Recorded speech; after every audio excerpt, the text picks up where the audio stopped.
से सबसे इम्पोर्टेंट चीजें जो थी कल्प वृक्ष, चंद्रमा और श्री लक्ष्मी और ये धन्वंतरी इत्यादि। ये अमृत का कलश भी उत्पन्न हुआ था, धन्वंतरी लेके निकले थे। ठीक है, फिर हमने पढ़ा था कि क्या हुआ था, भगवान विष्णु उस अमृत कलश को देखकर अत्यंत आनंदित हो उठे थे, है ना। जब भगवान बहुत खुश हो गए थे अमृत कलश को देख के, तो उनकी आंखों से क्या हुआ था, आनंद के अश्रु कुछ बूंदे उस अमृत पर गिरे और तुरंत ही मंडलाकार तुलसी वृक्ष उत्पन्न हो गया था। ठीक है, ये कहानी हमने कल पढ़ी थी। तो ये कहानी सुमेधा और हरिमेधा नामक ब्राह्मण आपस में डिस्कस कर रहे थे, सुना रहे थे। सुमेधा सुना रहा था हरिमेधा को ये कहानी प्रकृति की। ठीक है, तो इस प्रकार हमने पढ़ा था। फिर नेक्स्ट चैप्टर में हम आ गए थे जिसमें गरुड़ पुराण से हमने कुछ स्टोरी पढ़ी थी। फिर गोपियों के द्वारा हमने कुछ स्तुति तुलसी महारानी की पढ़ी थी। फिर शिवजी द्वारा कार्तिकेय को बताना, उन्होंने बताया था तुलसी महारानी के बारे में। कार्तिकेय को किसने बताया था? शिव जी ने। शिव जी ने बताया था। ठीक है, तो उसमें से एक आध लाइन में आप लोगों को पढ़ के दोबारा से बता देती हूँ। उसमें ये भी था कि भूत प्रेत पिशाच ब्रह्म राक्षस और दैत्य आदि तुलसी के वृक्ष सदैव दूर भागते हैं। तो कभी भी आप ऐसे टाइम पर चैंटिंग कर रहे हो कि आपको लगे कि माता जी मुझे तो डर लगेगा अगर मैं तुलसी गार्डन में जाके चैंटिंग करूं, तो मतलब ऐसा कोई टाइम, तो आप समझ लीजिए कि तुलसी के आसपास कई किलोमीटर तक तो कोई ऐसी चीज आ ही नहीं सकती है। ठीक है, तो आप सेफ हो, डोंट वरी, डरने की कोई बात नहीं है। ये जो भूत प्रेत पिशाच है, ब्रह्म राक्षस है, इनका एक काल होता है आने का, रात को 12 बजे से और सुबह के 3 बजे के बीच में।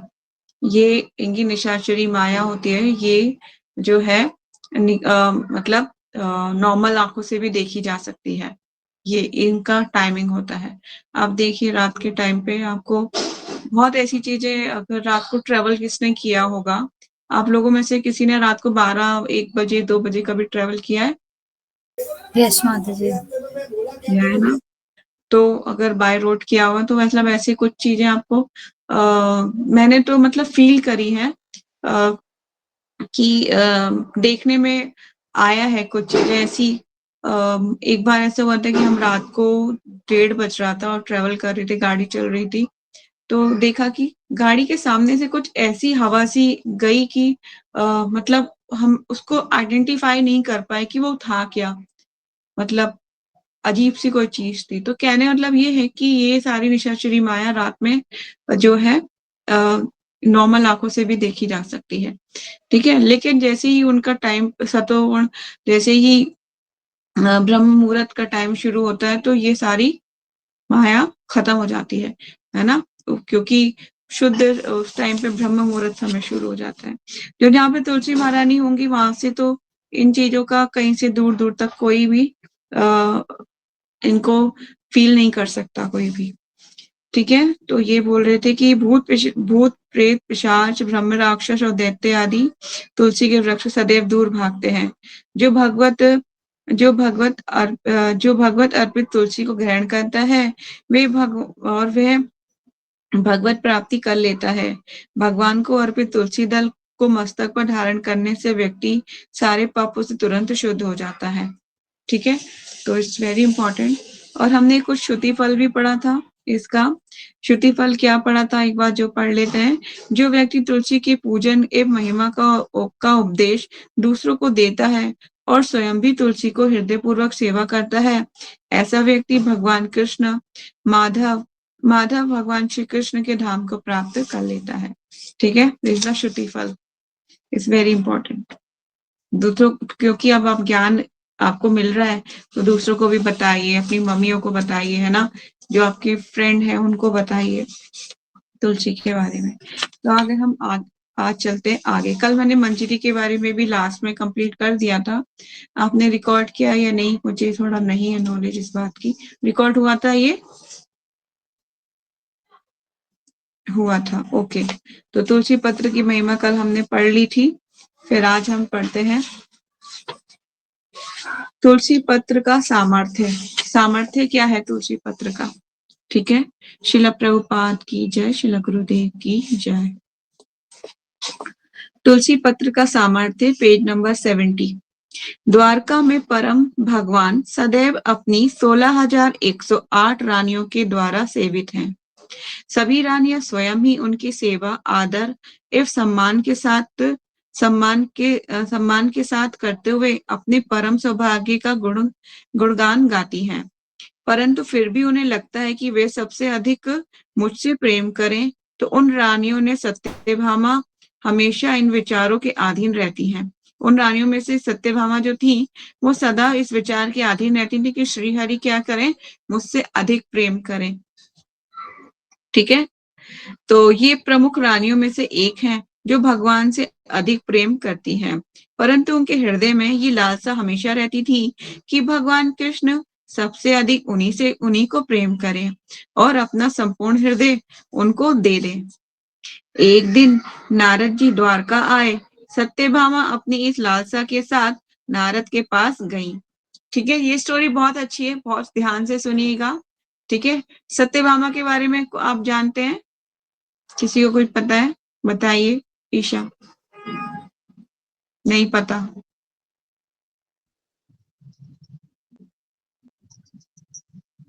ओके, जयश्री? हरे कृष्णा। उनकी वाइफ है ना, श्री कृष्ण की वाइफ है आई थिंक। हाँ, वाइफ है। और इनके बारे में और कुछ नॉलेज है आप लोगों को?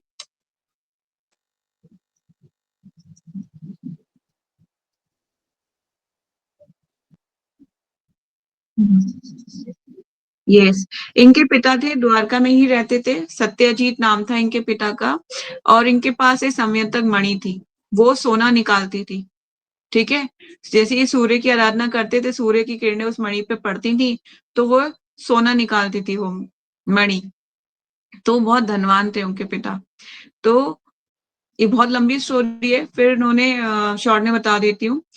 अब उन्होंने जब जिनकी मणि चोरी हो जाती है, तो फिर भगवान कृष्ण पर जो है आरोप लगाते हैं कि आपने मेरी मणि चुराई है। भगवान उस आरोप को उसको झूठा सिद्ध कर देते हैं। तो उसके बाद ना वो जो उनके पिता है सत्यजीत, वो बहुत शर्मिंदा हो जाते हैं। तो अपनी पुत्री, अपनी सुंदर सत्यभामा सर्वगुण संपन्न थी और बहुत ही अच्छी थी, भगवान की भक्त थी, तो उनको भगवान को अर्पित कर देते हैं कि आप मेरी पुत्री का पारिग्रहण स्वीकार करें। तो भगवान जो है सत्यभामा से विवाह कर लेते हैं। 2 विवाह होते हैं भगवान के, एक पहले होता है जामवती से विवाह, उसके बाद होता है सत्यभामा से विवाह। ठीक है, और उससे सबसे पहले विवाह होता है रुक्मणी से, रुक्मणी के बाद जामवंती और जामवंती के बाद सत्यभामा। ठीक है, तो आगे चलते हैं। अब रहा सत्यभामा को क्या था कि मन में ये इच्छा थी कि भगवान कृष्ण 16,108 रानियां हैं उनकी, तो क्या करें, सबसे ज्यादा प्रेम मुझसे करें। तो ऐसी उनकी हृदय में इच्छा थी। तो आगे चलते हैं स्टोरी में। एक दिन नारद जी द्वारका आए। सत्यभामा अपनी इस लालसा के साथ नारद के पास गई। नारद जी भगवान के शुद्ध भक्त हैं और उन्हें भी भगवान एवं उनके भक्तों के साथ परिहास करने में बहुत आनंद आता है। नारद ने सत्यभामा से कहा कि भगवान कृष्ण सभी रानियों को चाहते हैं, परंतु असली प्रेम तो वे रुक्मणी से ही करते हैं। नारद ने सत्यभामा को एक उपाय बतलाया। यदि वे एक ऐसा अनुष्ठान करें जिससे कि वे भगवान कृष्ण को उन्हें अर्थात नारद को दान में दे दें, तो फिर भगवान कृष्ण को अपने गहनों एवं आभूषणों के बराबर भार से वापस खरीद लें। नारद जी जो है अब उनके साथ परिहास कर रहे हैं, कह रहे हैं क्या कीजिए, सत्यभामा को एक उपाय बता रहे हैं कि ना आप अपने पति को, भगवान कृष्ण को मुझे दान में दे दो, और उसके बाद जो है अपने आभूषण सोना चांदी देके उससे उनको मेरे से खरीद लेना। तो अब चलिए आगे क्या क्या होता है स्टोरी में। यदि ये अनुष्ठान तुला भार कर लेगी, तो भगवान कृष्ण हमेशा के लिए सिर्फ उन्हीं के हो जाएंगे, और यदि वे ऐसा नहीं कर पाएंगी, तो भगवान कृष्ण हमेशा के लिए नारद के दास बन जाएंगे। ठीक है, उन्होंने ऐसी युक्ति दी। तो सत्यभामा को तो पता था कि मेरे पिता के पास क्या है, समयंत्रक मणि है जो सोने ही सोना निकालती है, तो मैं तो सोना कैसे भी देके कृष्ण को खरीद लूंगी, और सिर्फ खरीद लूंगी तो कृष्ण सिर्फ मेरे होंगे, है ना। ऐसी उनकी इच्छा थी। चलिए आगे चलते हैं। वस्तुतः सत्यभामा भगवान की प्रकृति एवं उनकी क्षमताओं को समझ नहीं पाई। चूंकि भगवान कृष्ण लीला पुरुषोत्तम है, अतः बिल्कुल चुपचाप इस अनुष्ठान के लिए तैयार हो गए। भगवान भी तैयार हो गए। सत्यभामा का मान भंग करना था ना, सत्यभामा को भगवान को रियलाइज कराना था कि वो किसी के द्वारा भी जो है तोले नहीं जा सकते, कोई उनको उनके बराबर नहीं, मतलब सोना चांदी हीरे मोती उनके बराबर अगर तुला में रखेंगे भगवान के बराबर, तो हमेशा ही नीचे रहेगा, भगवान से ऊपर नहीं जा सकता, भगवान सदैव ऊपर रहेंगे। ठीक है, तो आज भी द्वारका में तुलादान का महत्व है। आगे चलते हैं। यद्यपि सभी रानियों ने सत्यभामा से ऐसा न करने की बड़ी ही प्रार्थना की, परंतु सत्यभामा अपने आप को ऐसा करने से रोक नहीं पाई। अगले ही दिन तुलाभारम अनुष्ठान की सभी तैयारियां कर दी गईं। योजना अनुसार सत्यभामा ने भगवान कृष्ण को दान में दे दिया और पुनः उन्हें प्राप्त करने की शर्त के अनुसार एक तुला की व्यवस्था की गई। तुला के एक ओर भगवान कृष्ण को बिठाया गया और दूसरी ओर सत्यभामा अपने गहने एवं अन्य आभूषण रखने लगी, यहाँ तक कि अपनी समस्त संपत्ति रख दी। परंतु सत्यभामा की पूरी संपत्ति भी भगवान कृष्ण के भार के तनिक भी बराबर नहीं कर पाई। मतलब उनके बाद भगवान कृष्ण को तोलने की कोशिश कर रही हैं, सब कुछ रख दिया, सब कुछ, यहाँ तक कि अपने गहने भी उतार के रख दिए उन्होंने, फिर भी क्या हुआ, तुला भार भगवान के वेट के बराबर नहीं आ पाया। तभी पूरी संपत्ति भगवान कृष्ण के भार की तनिक भी बराबरी नहीं कर पाई। ये देखकर सत्यभामा बहुत ही अधिक दुखी हो गई। उनका दुख और भी बढ़ गया जब भगवान कृष्ण उनकी उल्हाना करते हुए बोले कि अब तो उन्हें किसी का दास बनना पड़ेगा या चरवाहा बनकर किसी के यहाँ दास बनकर रहना पड़ेगा। सत्यभामा ये सुनकर और भी दुखी और परेशान हो गई। वह सभी रानियों के पास गईं और उनके भी आभूषण लाकर रख दिए। सारी रानियों के आभूषण लाके रख दिए, कहाँ पर, तुला पे। परंतु उससे भी भगवान के भार की बराबरी ना हो सकी। दुखी ए परेशान सत्यभामा के पास अब कोई भी उपाय नहीं बचा। सत्यभामा को इतना दुखी ए परेशान देखकर नारद ने उनसे कहा, हो सकता है कि रुक्मणी आपकी सहायता कर सकती हो। अंततः सत्यभामा अपनी इस असहाय अवस्था में रुक्मणी के पास जाने को विवश हो गई। रुक्मणी उस समय तुलसी पूजा कर रही थीं और तुरंत ही सत्यभामा की सहायता के लिए तैयार हो गईं। उन्होंने सुभद्रा को साथ लिया और उस स्थान पर पहुंची जहां पर यह अनुष्ठान चल रहा था। अनुष्ठान की शर्त को जानकर रुक्मणी आश्चर्यचकित रह गई कि सत्यभामा भगवान को अपनी संपत्ति से तोलने का प्रयास कर रही हैं, जो कभी भी संभव नहीं है। ठीक है, ये संभव है क्या? भगवान को संसार की समस्त संपत्ति रख के आप नहीं तोल सकते। आप बोलो कि मेरे डीटीज के बराबर भार दे दो, नहीं हो पाएगा। भगवान को कि भगवान मतलब कि कैसे कोई तोल सकता है भगवान को? वो तो लक्ष्मीपति है ना, उनके भार को तो नापा ही नहीं जा सकता। इतने वो चाहे तो फूल से भी हल्के हो जाए, चाहे वो पृथ्वी से भी भारी हो जाए, उनको मतलब नापा ही नहीं जा सकता। यशोदा मैया को भगवान को बांधने में कितनी मेहनत करनी पड़ी थी। शाश्वत माँ है वो उनकी, वो जो रस्सी है 2 उंगल छोटी ही रह जाती थी। भगवान को बहुत तरस आ गया, मैया पूरी पसीने पसीने हो गई है, बहुत परेशान हो गई है, पूरे व्रज की रस्सी लगा ली पर नहीं बंध पाया। फिर भगवान को उन पे तरस आ गया, तो फिर बोले बांध दो मैया मुझे, तभी तो हुई ये दामोदर लीला। ठीक है ना, तो बहुत सुंदर है। तो भगवान के सत्यभामा को अपनी संपत्ति से तोलने का प्रयास कर रही थी, जो कभी भी संभव नहीं है। रुक्मणी ने नारद से कहा, कोई भी धन संपत्ति आदि भगवान की बराबरी नहीं कर सकती है। रुक्मणी ने क्या कहा नारद जी से कि कोई भी धन संपत्ति आदि भगवान की बराबरी नहीं कर सकती है। भगवान का केवल शुद्ध नाम ही उनके भार की बराबरी कर सकता है। भगवान का शुद्ध नाम उनके भार की बराबरी कर सकता है। नारद रुक्मणी के इस सुझाव से सहमत नहीं हुए। उन्होंने कहा, चूंकि भगवान कृष्ण एक रूप है, चूंकि भगवान कृष्ण का एक रूप है जो एक प्रत्यक्ष देखा जा सकता है, अतः उनको प्रत्यक्षता उन्हीं वस्तुओं से भारित किया जाए जिसका रूप हो वे प्रत्यक्षता देखा जा सकता हो, ना कि जो वस्तु भगवान के तुल्य ही है परंतु परंतु देखा नहीं जा सकता है। अपने स्वामी के लिए असीमित प्रेम एवं भक्ति से भरे शुद्ध हृदय के साथ रुक्मणी को स्थिति को समझाने में बिल्कुल भी मैं दोबारा पढ़ देती हूँ। रुक्मणी को स्थिति को समझने में बिल्कुल भी समय नहीं लगा। वो समझ गए कि नारद मुनि कहाँ पे इशारा कर रहे हैं। वो इशारा कर रहे थे कोई ऐसी वस्तु लेके आई है जो भगवान ही है और भगवान के तुल्य, मतलब भगवान को ही भगवान से तोल सकते हैं। ठीक है। उन्होंने स्वयं अपने अपने आप से कहा कि एक फल, पुष्प तथा पत्र अथवा यहाँ तक कि केवल एक चम्मच पानी भी अपने भगवान को पूर्ण श्रद्धा एवं आस्था के साथ अर्पित करने पर वे निश्चित रूप से प्रतिक्रिया करेंगे, और यदि ये तथ्य किसी प्रकार से उचित है तो कृष्ण निश्चित रूप से इन गतिविधियों के प्रति प्रतिक्रिया करेंगे। पूर्ण श्रद्धा एवं विश्वास के साथ रुक्मणी ने भगवान कृष्ण का नाम लेते हुए दूसरे पलड़े में क्या रख दिया? तुलसी के पत्र को रख दिया। ठीक है। तुलसी को अब आ गए ना, तुलसी की जब रख देंगी, भगवान किससे रीझते हैं? सिर्फ तुलसी से रीझ जाते हैं।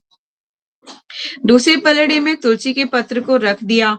जैसे ही पवित्र तुलसी को दूसरे पलड़े में रखा गया, वे तुरंत ही भारी हो गया और तथा तुलसी की ओर झुक गया।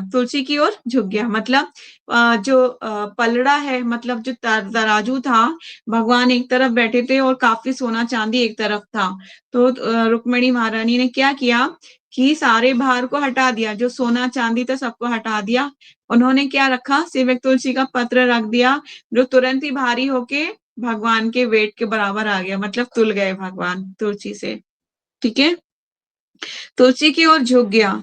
यहाँ तक कि जहाँ तक कि सभी आभूषण उतार दिए गए और उसके पश्चात भी तुलसी का पलड़ा भारी ही रहा और उसी ओर झुका रहा। ये देखकर सारी रानियां नारद चकित हो गए। इस तरह ये स्पष्ट होता है कि परम भगवान कृष्ण सदैव तुलसी के अति प्रिय हैं एवं उनके वहां बने रहते हैं। भगवान इस लीला से तुलसी की महिमा को स्थापित करते हैं और ये दिखाते हैं कि उन्हें एक तुलसी पत्र अर्पित करके प्राप्त किया जा सकता है। मतलब भगवान को आप कैसे प्राप्त करते हैं, कैसे कर सकते हैं? सिर्फ एक तुलसी पत्र उनके कोमल चरणों में रख दीजिए, भगवान अत्यंत प्रसन्न हो जाएंगे और वो सदैव आपके हृदय में निवास करते रहेंगे। ठीक है। This is a very important thing. इस स्टोरीज के थ्रू हम ये जान जाते हैं कि और महिमाएं क्या क्या है ना। ये स्टोरीज एक कोई साधारण स्टोरीज नहीं है। नेक्स्ट चले जाएंगे। नेक्स्ट स्टोरी में तुलसी कृष्ण भक्ति प्रदायिनी। हरे कृष्णा। यस, श्रील सुखदेव गोस्वामी श्रीमद् भागवतम 3.1543 में वर्णन करते हैं कि 4 कुमार किस प्रकार से भगवान के प्रति आकृष्ट हो जाते हैं। चलिए चलते हैं। तब श्रीमद् भागवतम के 15वें अध्याय के 43वें श्लोक में तस्यारविंद नस्य पादारविंद कंचिल्तकमिश्रित तुलसी मकरंद वायुः अंतगतः सर्व विवेणम चाकर तोषाम संगशोभ मक्षुरजुषामापि चित नवोह। जब भगवान के चरणों के, इसका मीनिंग है, जब भगवान के चरण कमलों के अंगूठों से तुलसी की सुगंध लिए जाने वाली मंद वायु उन मुनियों के नथनों में प्रविष्ट हुई तो उनके शरीर तथा मन दोनों में परिवर्तन हुआ, यद्यपि वे निर्विशेष ब्रह्म के प्रति अनुरक्त थे। मतलब भगवान के चरणों पर जो तुलसी थी, उनके नाकों की जो सुगंध है उनके मतलब उनकी नाक में गई तो वो क्या हो गए? काफी आकृष्ट हो गए भगवान के चरणों के प्रति। चलिए चलते हैं शिला प्रभुपाद क्या कह रहे हैं तात्पर्य में। शिला प्रभुपाद भगवान के चरणों में अर्पित तुलसी पत्र की महिमा एवं प्रभाव का वर्णन करते हुए लिखते हैं, इस श्लोक में ऐसा प्रतीत होता है कि चार कुमार निर्विशेषवादी अथवा एकेश्वरवादी मतलब एक ही ईश्वर को मानने वाले एक ईश्वरवाद दर्शन के समर्थक थे और भगवान से तदाकार होने की सोच रहे थे, किंतु जो ही उन्होंने भगवान के स्वरूप को देखा उनके मन परिवर्तित हो गए। दूसरे शब्दों में, जो निर्विशेषवादी भगवान से तदाकार होने के प्रयास में दिव्य आनंद का अनुभव करता है, भगवान के चरण कमलों की सुगंध ने जो वायु द्वारा ली जाई गई थी और जो तुलसी की सुगंधि से मिश्रित थी, उनके मन को बदल डाला। उन्होंने परमेश्वर से एकाकार होने के बजाय भक्त बनना श्रेष्ठ समझा। परमेश्वर से एकाकार होना मतलब ये मतलब एक तरीके की मुक्ति होती है जिसमें परमेश्वर से एकाकार होता है, किया जाता है। तो उन्होंने समझा ये मुक्ति से अच्छा है कि मैं क्या बन जाऊं, भगवान का श्रेष्ठ भक्त बनना उन्होंने उचित समझा। भगवान के चरण कमलों का सेवक बनना भगवान से तदाकार होने से श्रेष्ठ है। क्या श्रेष्ठ है? भगवान के चरण कमलों का सेवक बनना भगवान से तदाकार होने मतलब उनसे एक होने से श्रेष्ठ है कि आप भगवान के श्री चरणों के सेवक बन जाओ। ठीक है, ये ज्यादा श्रेष्ठ है। शीला प्रभुपाद एक प्रवचन में कहते हैं कि नाक से हम सूंघते हैं। कृष्ण भावना में सूंघने का अर्थ है कि हमें अच्छे फूल और तुलसी भगवान के चरणों में अर्पित करनी चाहिए और हमें उनका प्रसाद स्वीकार करना चाहिए। पुजारी अर्पित करेगा और यदि हम उन्हें सूंघते हैं तो हमारी सूंघने की शक्ति पूर्ण हो जाएगी। ये चार कुमार पहले ब्रह्मवादी थे, किंतु भगवान विष्णु के चरणों पर अर्पित तुलसी सूंघने के पश्चात ये साकारवादी बन गए। ये तो अवसर है। यदि कोई भी भगवान को अर्पित फूल या तुलसी को सूंघता है या विष्णु प्रसाद चखता है और भगवान के स्वरूप का दर्शन करता है तो वे कृष्ण भावना विकसित कर सकता है। तो ये अवसर है। ठीक है, तो मतलब भगवान के चरणों पर अर्पित तुलसी दल और गालें जिसे मिलता है, आप लोगों को भी निर्माल्य मिलता है, उसको आप सूंघिए उसको और तुलसी दल को आप ग्रहण कीजिए। ठीक है, दिस इज वेरी इंपॉर्टेंट। ये भक्ति में एक्टिविटीज, छोटी छोटी एक्टिविटीज हैं, पर ये सब मिलके हमारी सेंसेस को क्या करेंगी, कंट्रोल करेंगी। जो हमारी सेंसेस उनको अलग अलग चीजों की डिमांड करती हैं तो उनको वो मतलब अपने लेवल में मतलब भक्ति में कहते हैं ना, मैंने सिखाया था ना आप लोगों को भगवत गीता जब पढ़ाई थी कि सेंसेस को मतलब हमें इस तरह से ट्रेन करना है कि वो खुद ब खुद हमें भगवान की तरफ ले जाए। जैसे ये चरण है ना, हमारे पैर है ना, पैर मुझे याद है जब हम गिरिराज जी की परिक्रमा जाने से एक दिन पहले मैं ये सोच रही थी, मैं अपने पैरों को बोल रही थी कल सुबह परिक्रमा करनी है, तुमको तैयार हो जाओ, क्रीम लगाती हूँ, है ना, सुबह को जाना है, तुमको जाना है, गिरिराज जी की परिक्रमा करनी है। तो मतलब हमारी माइंड बुद्धि उस तरह से ट्रेन कर रहे थे।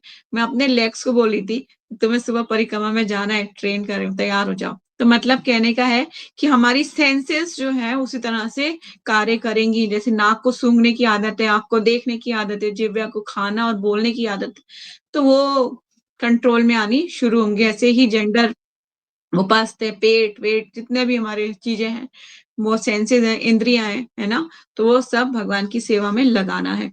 तो सारा ही सब चीजें मिलके हमें भगवान की सेवा में लगानी। तो इसी तरह से सूंघने की शक्ति हो, देखने की शक्ति हो, चाहे चलने की शक्ति हो, सब कुछ भगवान के लिए ही करना है। तो जो इस प्रकार से जो भी व्यक्ति श्री तुलसी देवी के संपर्क में आता है, वे अपनी सारी गलत धारणाओं का त्याग करके भगवत श्री चरणों में पूर्णता समर्पित हो जाता है। जो तुलसी महारानी के सानिध्य में आ जाएगा, तुलसी महारानी के संपर्क में आ जाएगा, उसका क्या हो जाएगा, वो उसकी सारी गलत धारणाएं मतलब कि जो उसको पता नहीं है, जो ऐसे अपराधों के बारे में पता नहीं है और क्या वो गलत कर रहा है, सब कुछ उसको रिवील होना शुरू हो जाएगा। ठीक है, गलत धारणाओं का त्याग करके भगवान श्री चरणों में पूर्णता समर्पित हो जाएगा। तो तुलसी की पर्सनल सेवा आप ये आज से ही ये प्रण लीजिए कि तुलसी महारानी की मैं पर्सनल सेवा करूंगी। पर्सनल से मतलब उनमें पानी देना, उनको सींचना, उनकी देखभाल करना, उनके पत्तों की मंजरी तोड़ना सब कुछ उनकी देखभाल मैं खुद पर्सनल करूंगी। मैं उनका पर्सनल ध्यान रखूंगी, उनको लहंगा पहनाना सब कुछ। ठीक है, उनके लिए कुछ भी करना पड़े आपको, उनकी सेवा पूजा सिखाई थी ना मैंने थोड़ी देर पीछे क्लास में, मैंने बताया भी था कैसे पूजा आरती करनी है। ठीक है, चलते क्लास से 15-20 मिनट है हमारे पास। तुलसी दल ग्रहण महिमा क्या है? तुलसी दल को ग्रहण करने की महिमा क्या है? यदि व्यक्ति भगवत अर्पित तुलसी का सेवन करता है, भगवान कृष्ण को तुलसी पत्र अर्पित करने के पश्चात व्यक्ति को उसे ग्रहण करना चाहिए। इसे सहस्त्र सहस्त्र चंद्रयान व्रत का पालन करने से अधिक देह की शुद्धि हो जाती है। महापापी व्यक्ति भी तुलसी दल भक्षण करता है तो उसे भी शुभ गति प्राप्त हो जाती है। जीवन के अंतकाल में भी यदि व्यक्ति चंडाल होकर श्रद्धा युक्त भावना से तुलसी का भक्षण करता है तो वह देह को त्याग करने के बाद उसे सारे महापाप भी भस्मीभूत हो जाते हैं। जब भगवान के श्री चरणों पे आप तुलसी दल को अर्पित करते हैं तो आपको उसको भगवान को रात को शयन कराने के पश्चात या सुबह आपको वो दल को ग्रहण करना चाहिए। अगर ऐसे ग्रहण नहीं कर पा रहे हैं डायरेक्टली, हो सकता है गले में फंस जाते हैं, तो फिर क्या कीजिए, आप जो खा रहे हैं मतलब फॉर एग्जाम्पल कि आप सब्जी खा रहे हैं या कुछ खा रहे हैं तो उसमें मिला दीजिए, उसके साथ आप ग्रहण कर लीजिए, पर तुलसी के दलों को ग्रहण करना चाहिए। ठीक है, बहुत से लोग उन्हें पेड़ों में डाल देते हैं निकाल के, इस तरह से मत कीजिए, ग्रहण कीजिए तुलसी दल को। तुलसी पत्र धारण महिमा। नेक्स्ट,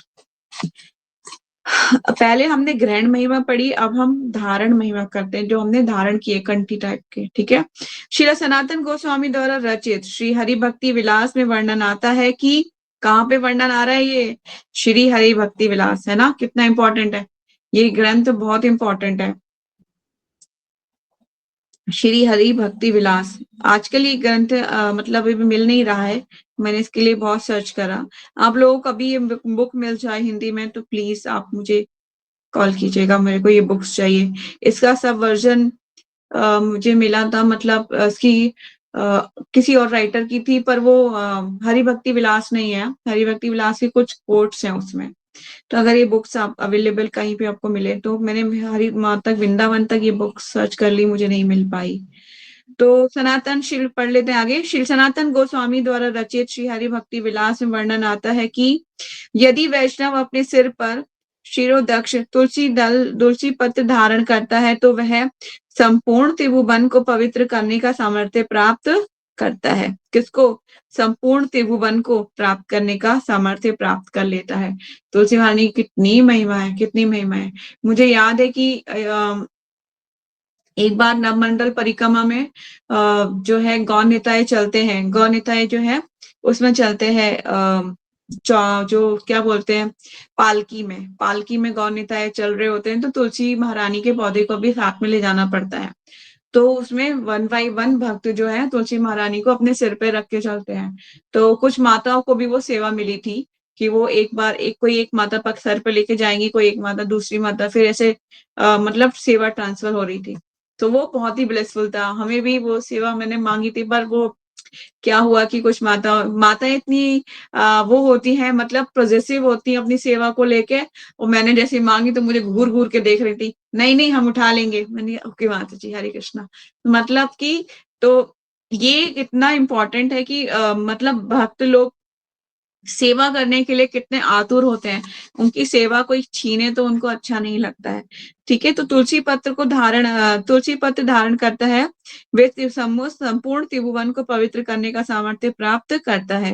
कान पर कर्ण मूले तुलसी पत्र धारण करने से किसी भी प्रकार का उपपाप विद्यमान नहीं रहते। अपने सिर पर तुलसी पत्र धारण करते हुए वैष्णव धार्मिक अनुष्ठान करता है। ठीक है, जब उसके सारे कर्म जो उसके सारे कर्म होते हैं वो क्या हो जाते हैं? अक्षय फल हो जाता है। अक्षय मतलब जो कभी जिसका फल क्षीण नहीं होता, अक्षय फल प्रदान करते हैं। जो तुलसी पत्र हाथ में रखकर हाथ में रखकर चलता है, भगवान कृष्ण उसका अनुगमन करते हैं।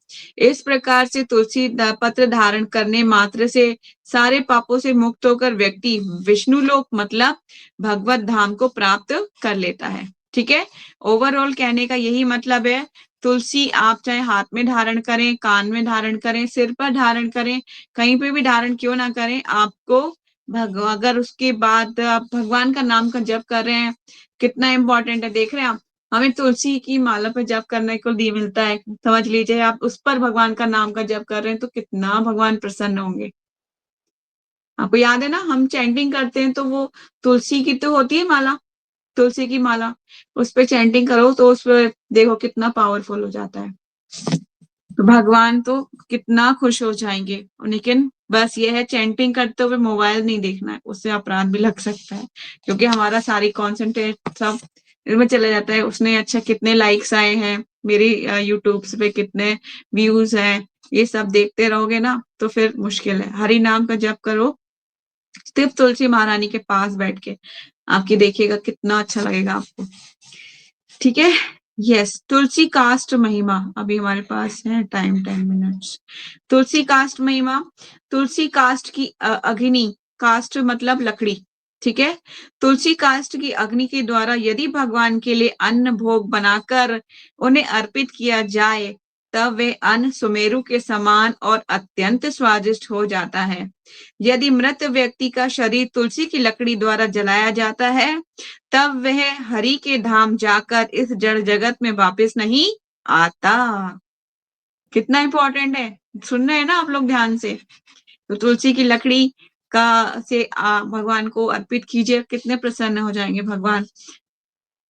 मृत शरीर को जलाते समय एक तुलसी की लकड़ी का इस्तेमाल करने मात्र से उस व्यक्ति की करोड़ों पापों से मुक्ति हो जाती है। तुलसी काष्ठ में दाह संस्कार अति भाग्यवान व्यक्ति को ही प्राप्त होता है।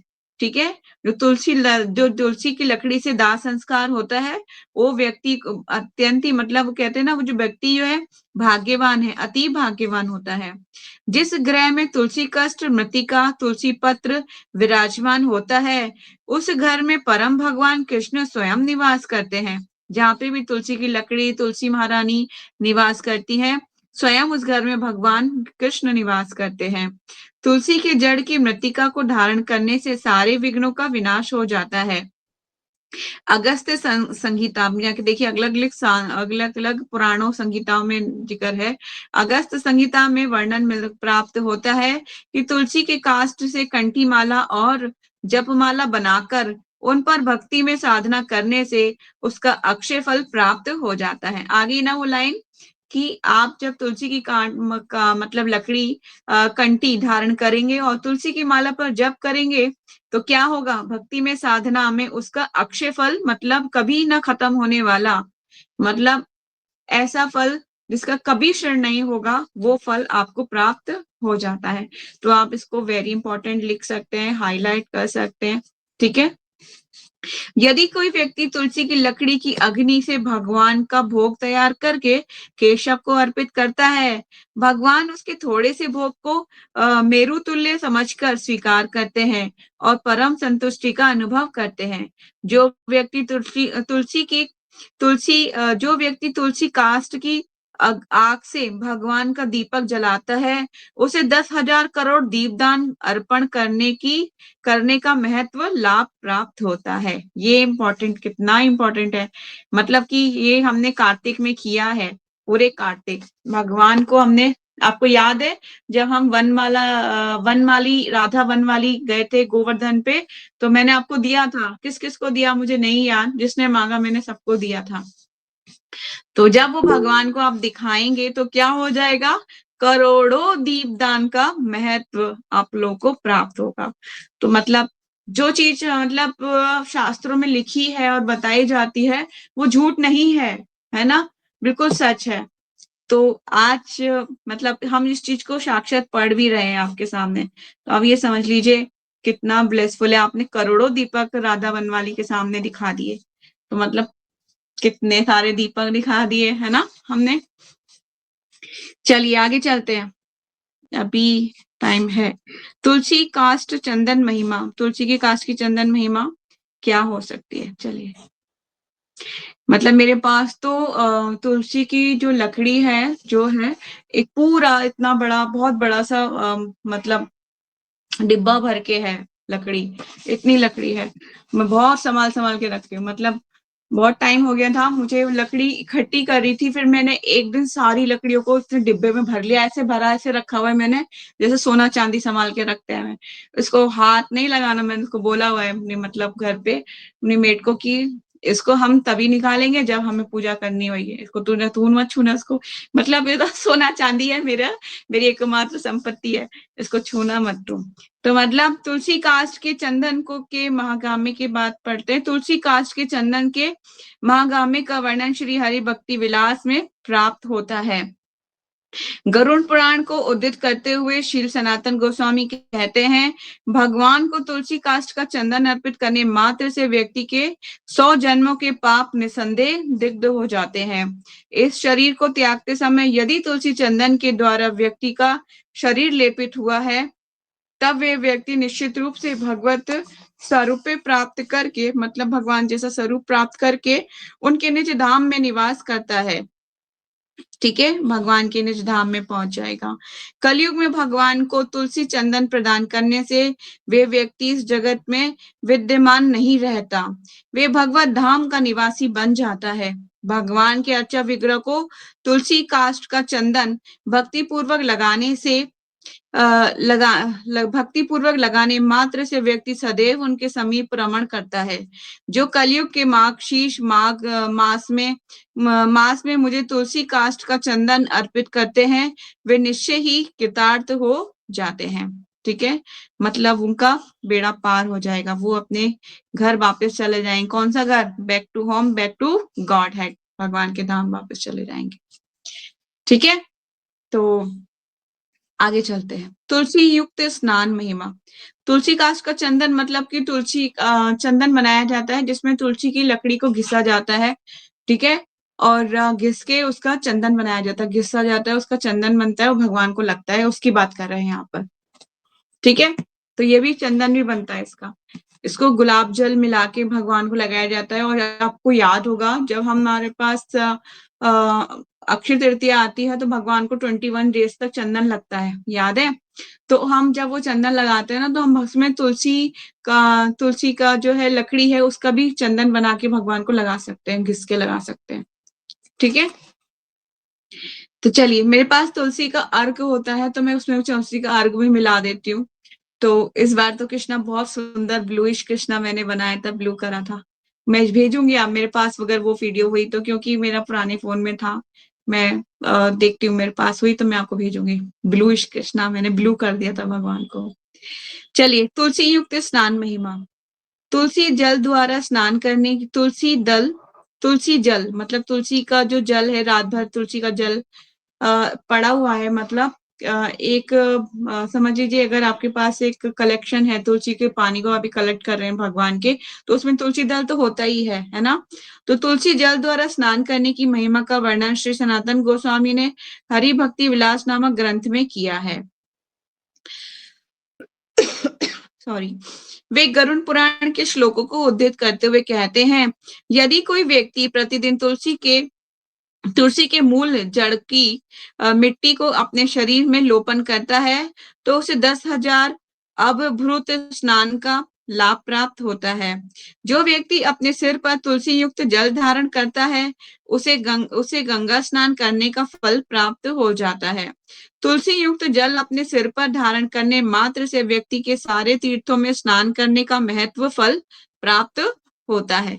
ठीक है, तो तुलसी का जल, तुलसी की लकड़ी, आप कुछ भी क्यों नहीं कर रहे हो सेवा, तुलसी महारानी की एक एक चीज, एक एक उनका एक एक किया हुआ कार्य उनके प्रति बहुत इंपॉर्टेंट है। मतलब हमारे भक्ति में जीवन के लिए तुलसी महारानी की मतलब उपस्थिति एक ऐसी है जैसे कि आपके पास एक वीवीआईपी कार्ड है, ठीक है, भगवान के धाम जाने का। तो अगर आप वीवीआईपी कार्ड को मतलब उसको यूज नहीं करेंगे तो आप इसी धाम इसी यहीं रह जाएंगे, मृत्यु संसार में यहाँ भटकते रहेंगे। अगर आप वीआईपी कार्ड को यूज कर लेंगे तो धाम जल्दी पहुंच जाएंगे, है ना। वीआईपी कार्ड होता है तो क्या होता है, हम भगवान के नजदीक जल्दी पहुंच जाते हैं, नहीं हो जाते हैं। नॉर्मल लाइफ में भी ऐसी होता है ना, जिसके पास वीआईपी कार्ड होता है उसको जल्दी से आगे भेज दिया जाता है, पर लेकिन जो बाकी के लोग होते हैं वो लाइन में खड़े रह जाते हैं।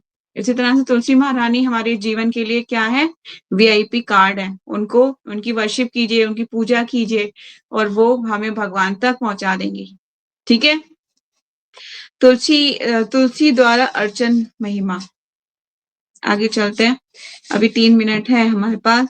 श्री सनातन गोस्वामी अपने अपूर्व ग्रंथ श्री हरि भक्ति विलास में बृहद नारदीय पुराणोगत वर्णित तुलसी महिमा को प्रदर्शित करते हैं। वे कहते हैं कि तुलसी विहीन अर्चन नहीं है, तुलसी विहीन स्नान नहीं माना जाता, तुलसी विहीन भोजन नहीं है। कह रहे हैं जो तुलसी विहीन कोई भी कार्य जिसमें तुलसी नहीं है वो क्या है, भोजन नहीं है, स्नान नहीं है, अर्चन नहीं है। जिसमें तुलसी नहीं है कुछ भी पूजनीय नहीं है, कुछ भी अर्चन वैलिड नहीं है। वायु पुराण में वर्णन किया गया है भगवान जनार्दन कदापि तुलसी व्यतिरिक्त अर्चन सेवा को स्वीकार नहीं करते। यदि तुलसी पत्र का अभाव है तब व्यक्ति को तुलसी काष्ठ भगवान के अंग में स्पर्श करके पूजा करनी चाहिए। यदि तुलसी काष्ठ का भी अभाव है तो व्यक्ति को तुलसी के नाम का उच्चारण करके भगवान जनार्दन की अर्चना प्रारंभ करना परम कर्तव्य है। जैसे मैंने आपको बताया था, तुलसी का पत्र है, बहुत अच्छी बात है, पूजा कीजिए। तुलसी का पत्र भी नहीं है, तुलसी के काष्ठ लकड़ी है, उससे पूजन कीजिए। अगर लकड़ी भी नहीं है तो तुलसी का स्मरण करके भगवान की पूजा कर सकते हैं। पर ये मत सोचेगा कि माता जी लेजी हो गई, मैं आज सो के उठ नहीं पाई टाइम से, तो मैं क्या नाम ले लूं, काम चल जाएगा। नहीं, एक क्वेश्चन मुझसे कभी मत कीजिएगा, और जिसने भी क्वेश्चन किया तो मेरे से डांट खाने वाला है, क्योंकि आप लोग लेजी नहीं बनाना मुझे, आप लोगों को किसी भी हालत में एक्टिव रहिए। भक्ति में लाइफ में कभी लेजी बन के हम आगे नहीं पहुंच सकते। ठीक है।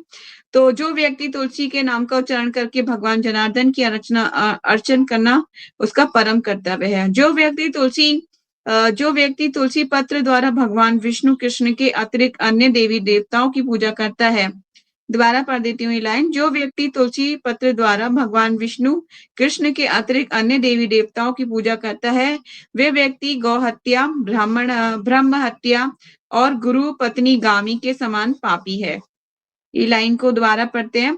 जो व्यक्ति तुलसी पत्र द्वारा भगवान कृष्ण के अतिरिक्त अन्य देवी देवताओं की पूजा करता है, इसका मतलब है कि तुलसी से हम क्या कर रहे हैं, अन्य देवी देवताओं की पूजा कर रहे हैं, तो वो नहीं करनी चाहिए। कुछ लोग को मैंने सुना था वो गणेश जी पे भी तुलसी का पत्र रख देते हैं, ऐसा मैंने सुना था कहीं पे, तो वो भी नहीं करना, क्योंकि उससे करने से क्या मिलेगा, उस व्यक्ति को गौ हत्या, ब्रह्म हत्या और गुरु पत्नी गामी के समान पापी माना जाएगा। क्योंकि तुलसी सदैव श्री माधव के चरणों के लिए ही उपयुक्त है और वो उन्हीं के लिए ही आई है। ठीक है, आगे चलते हैं। आगे थोड़ा बड़ा है, इसको करके वाइंड अप करेंगे। विष्णु रहस्य नामक वैदिक ग्रंथ में कहा गया है, ये सारे कुछ मामूली नहीं है, ये सारे इंपॉर्टेंट है। अलग अलग ग्रंथों, अलग अलग पुराणों और हरि भक्ति विलास कहाँ कहाँ से लिया गया है, देखिए कितना इंपॉर्टेंट है। वैदिक ग्रंथों में कहा गया है कि व्यक्ति को मनोरम एवं कोमल मंजरियों सहित अखंड रहित वर्ण युक्त तुलसी पत्र भगवान जनार्दन को अर्पण करना चाहिए। कृष्ण वर्ण या हरित वर्ण, मतलब कि तुलसी महारानी कृष्ण वर्ण की हो या हरित वर्ण की हो, समस्त प्रकार की तुलसी भगवत प्रिय है। सभी प्रकार के पुष्पों की अपेक्षा भगवान कृष्ण को तुलसी से सर्वाधिक प्रीति है। ठीक है, भगवान कृष्ण को क्या है, सर्वाधिक प्रीति, सबसे ज्यादा प्रिय है। कामिका एकादशी व्रत के महागाम्य में कहा गया है, तुलसी मंजरी विसित पूजितो येन केशवः अजन्म कृत पापस्य तेन समाजिता लिपिः। जो व्यक्ति तुलसी मंजरी द्वारा केशव की पूजा करता है, उसकी अनेकों जन्म जनित पाप राशि पूर्ण रूपेण साफ हो जाती है। ठीक है, अगस्त संहिता में आगे नेक्स्ट, मंत्र उच्चारण के साथ केवल एक तुलसी पत्र भी श्री हरि के सिर पर अर्पित किया जाए तब ये अर्पित पत्र अत्यंत फल प्रदान करता है। अन्यत्र कहा गया है, यदि व्यक्ति श्री हरि के सिर पर तुलसी अर्पित करता है तो वे अनुपम कार्य उसके अकथनीय एवं गोपनीय अनेकों पाप राशियों को ध्वस्त कर देता है। जो व्यक्ति तुलसी पत्र विनिसत जल बिंदु द्वारा 3 संध्याओं में भगवान के श्री मंदिर में मार्जन करता है, वे महापाप के प्रभाव से मुक्त हो जाता है। स्कंद पुराण कहता है कि जो व्यक्ति तुलसी दल एवं मंजरी भगवान के शिरोदेश सिर पर प्रदत्त करता है, वे कोटि स्वर्ण राशि दान करने से भी अधिक फल प्राप्त करता है। पद्म पुराण में कहा गया है, जो व्यक्ति तुलसी मंजरी के द्वारा भगवान जनार्दन की पूजा करता है, उसे पुनः माता के गर्भ में नहीं जाना पड़ता, मतलब पुनः जन्म नहीं होगा। श्री हरि भक्ति सुरोदे, मतलब ये भी ग्रंथ है, श्री हरि भक्ति सुरोदे में यमराज ब्राह्मणों को कहते हैं, क्या कहते हैं यमराज ब्राह्मणों को, यदि कोई व्यक्ति धार्मिक या अधार्मिक क्यों ना हो, उसे केशव की पूजा तुलसी के द्वारा की है, तब उसे मेरा स्पर्श नहीं होगा, बल्कि वे विष्णु दूतों द्वारा ले जाने के योग्य हो जाता है। कैसा हो जाता है? जिसने, जो दोबारा पढ़ देती हूँ ये लाइन, कोई व्यक्ति धार्मिक या अधार्मिक क्यों ना हो, यदि उसे केशव की पूजा तुलसी के द्वारा की है, तब उसे मेरा स्पर्श नहीं होगा, बल्कि वे विष्णु दूतों द्वारा ले जाने के योग्य हो जाता है। उसे कौन लेने आएगा? विष्णु दूत लेने आएंगे। कब? जब भगवान श्री हरि केशव को तुलसी के द्वारा पूजा करोगे, तब भगवान के विष्णु दूत लेने आएंगे। ठीक है, आज हम यही वाइंड अप करते हैं। आपका कोई क्वेश्चन है तो प्लीज आज पूछ सकते हैं।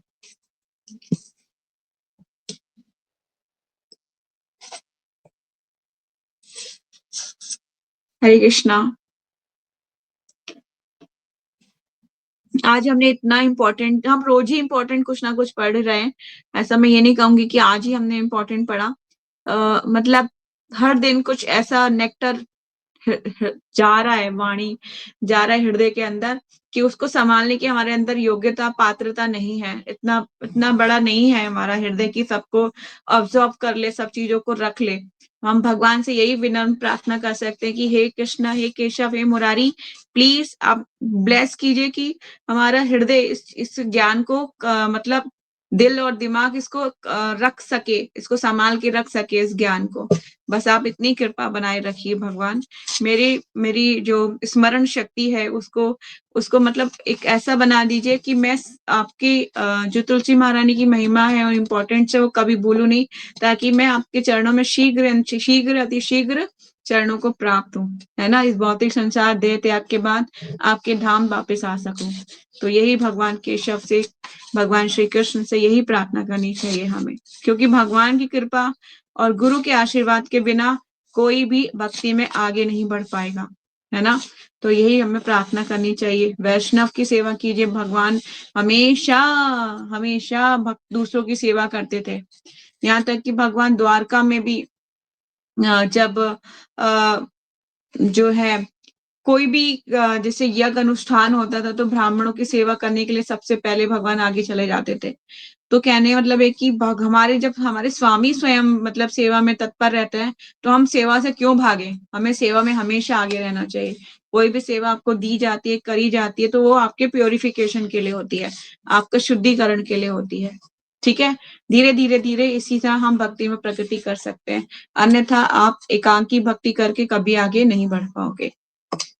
ठीक है, तो ये ज्ञान हमारे हृदय में, भगवान कहते हैं ना, दिव्य ज्ञान हृदय प्रकाशितो, प्रेम भक्ति जहाँ होते अविद्या विनाशा जाते, वेद ज्ञाय जहाँ रचरितो, श्री गुरु करुणा सिंधु अधम जनार बंधु, लोकनाथ लोके राजीवाना, आहा प्रभु करो दया देहो मोरे पद छाया, एक विज्ञाय गुशुक्ति भुवाना, शिला गुरुदेव लोइलो चरणा, शिला प्रभुपाद लोइलो चरणा।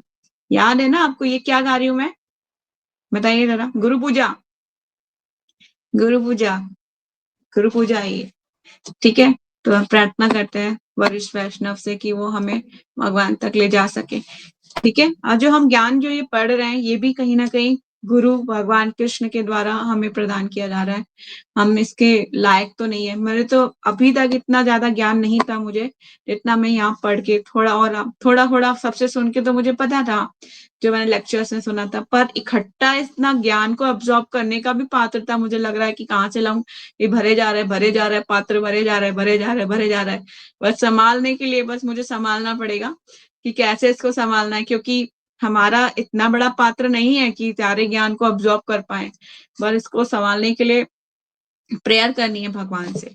ठीक है, तो कोई क्वेश्चन है तो पूछ सकते हैं। अभी टाइम होता जा रहा है ज्यादा। आज मेरी मतलब थोड़ा सा एनर्जी बहुत डाउन थी, फिर भी मैंने